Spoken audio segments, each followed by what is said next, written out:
Alright, so what we've got here is a pink-eared duck. It's been shot by hunters. So what we're trying to do here is get as much information as we can from these birds. So these are legally hunted birds, which people would normally just take home, cook up, eat them. But if we can get as much biological information as we can out of them, that adds to that volume of knowledge, but also adds to the value of why this bird's been shot. So what we're doing is we're weighing them. So this bird weighs 390 grams. And then we measure or take various measurements, which are just standard measurements that anyone who's measuring any sorts of birds would take. So the total head and bill length, which is 108.4, and then the bill length, 63.9.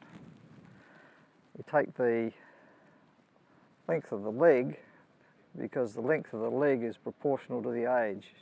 So as they get older, that increases, 41.7. And then we take the length of the wing from the notch, and the notch is essentially your wrist. So all we're measuring is really from the wrist of the bird to the length of the longest feather. And you don't have to be too fancy with this. I mean, this is just a piece of wood with an old plastic ruler on it. You can buy fancy stainless steel rulers, cost you a lot of money, piece of wood, bit of glue and a ruler, 205. And by looking at the feathers, it gives you an idea on, I mean, I can't tell how old this bird is just by looking at it, but all the flight feathers, which is these first 10 outside feathers here, they're all in pristine condition. As the bird flies, every feather rubs against every other feather and abrades it, so that it's not just flying with one feather, it's flying with all of these 10 feathers here. And then these ones back here are helping with stability, and the whole thing is just an aerodynamic, beautiful thing.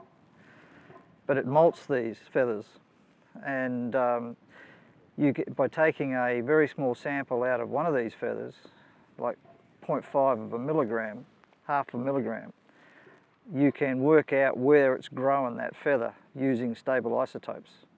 So if I find that by taking my half a milligram, this bird's been shot in northwestern Victoria, but it's got a Melbourne signature, I know that that bird has grown that feather at Melbourne and somehow it's got to northern Victoria. I don't know whether it's gone by Adelaide or by Cairns to get there, but I do know that it's moved.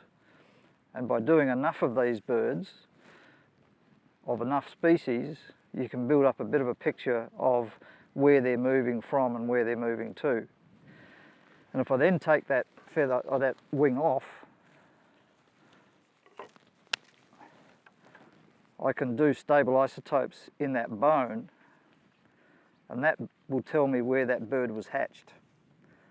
Now obviously you need to know a lot about stable isotopes of Melbourne and northern Victoria or southern New South Wales or wherever it is, but by matching all those things together, you can get an idea of where the bird has been hatched, where it's grown its feathers, how old it is. We're doing a lot of these measurements as well because there's probably gender issues, so we can tell the difference between a male and a female, particularly of birds like pink ears, where you don't know just by looking at it what the sex of the bird is.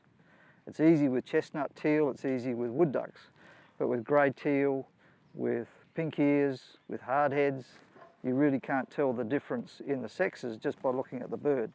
Now we could open this bird up and dissect it and work out what its sex is, but because these birds have been given to us by hunters, it's much easier and quicker just to take these samples and then give the bird back to the hunter and try and work it out from the samples that we've got. So we'll keep the wing, we take the head off as well, which will give us more information, and there's also food or a bit of meat on there that we can use that for DNA to work out how related these birds are as well. And then that can go back to the hunter and be enjoyed as a meal tomorrow night.